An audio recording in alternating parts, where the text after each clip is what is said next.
You like vlog में आपका स्वागत है।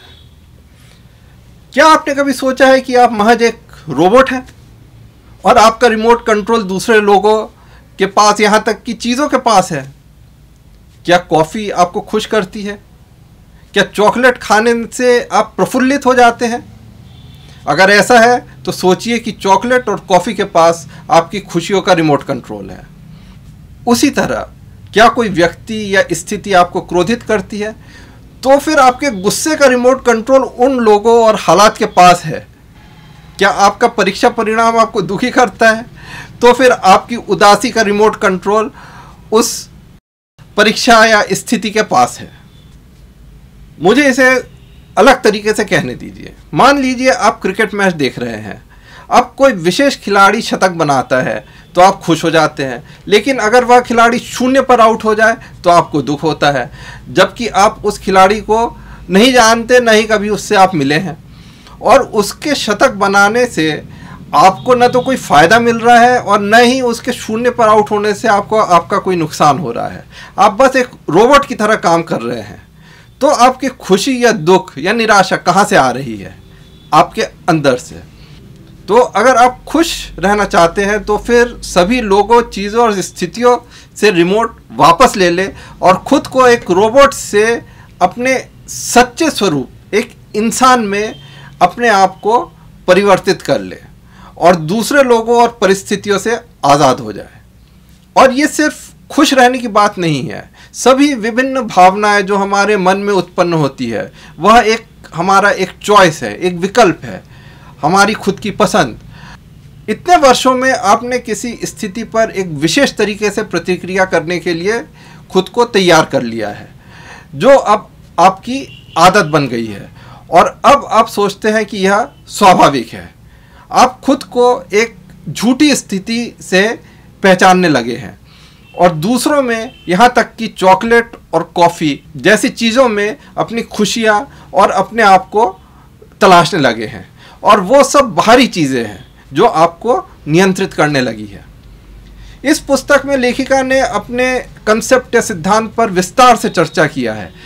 यह भावनाओं पर विचारों का प्रभाव है जो हमारे दृष्टिकोण को प्रभावित करता है, जिसके परिणाम स्वरूप हमारा कार्य होता है जो लंबे समय में हमारी आदत बन जाती है, जिसे वह संस्कार कहती है। और फिर ये सभी हमारे व्यक्तित्व और अंततः हमारे भाग्य को आकार देते हैं। आकर्षण के नियम, जिसे हम लॉ ऑफ अट्रैक्शन के नाम से भी जानते हैं, उस पर एक बहुत ही रोचक चर्चा है। जबकि आकर्षण का नियम वास्तविक है, कुछ लोगों के लिए यह काम नहीं करता है। लेखिका का कहना है कि हम वो आकर्षित नहीं करते जो हमारी इच्छा है, बल्कि हम वो आकर्षित करते हैं जो हम स्वयं हैं। यह हमारी ऊर्जा ही है जो लोगों और परिस्थितियों को हमारी ओर आकर्षित करती है। यह किताब कई बातों पर चर्चा करती है, जैसे गुस्से से कैसे निपटे और तनाव मुक्त कैसे रहे। उन्होंने जिन दिलचस्प विषयों पर चर्चा की है उनमें है मैनिफेस्टेशन और क्या हमारा भाग्य पसंद या संयोग का मामला है। यह पुस्तक एक आध्यात्मिक पुस्तक है। यह उन लोगों के लिए नहीं है जो आत्मा में विश्वास नहीं करते और सोचते हैं कि यह शरीर ही एकमात्र वास्तविकता है। यह पुस्तक में जो लिखा गया है उसका आधार यही है कि हम कई जन्मों की यात्रा करने वाली एक आत्मा है। और चूँकि मैंने लेखिका के कई वीडियो देखे हैं और इसलिए मैं कह सकता हूँ कि यहाँ बताए गए कई विषय उनके प्रवचनों में फैले हुए पाए जा सकते हैं, लेकिन यह पुस्तक उनमें से कई विचार और कुछ अन्यों को भी एक साथ एक जगह प्रस्तुत करती है। यह कोई ऐसी किताब नहीं है जिसे आप उपन्यास की तरह पढ़ सके और एक बार पढ़ लिया तो अलग रख दिया जाए। हालांकि मैंने यह किताब पढ़ी है, लेकिन मैं कह सकता हूँ कि यह एक ऐसी किताब है जिसे हर दिन थोड़ा थोड़ा करके पढ़ा जाना चाहिए और हमें उन विचारों को प्रतिबिंबित करना चाहिए और एक बेहतर इंसान बनने के लिए उन्हें अपनी स्थितियों में समावेश करनी चाहिए।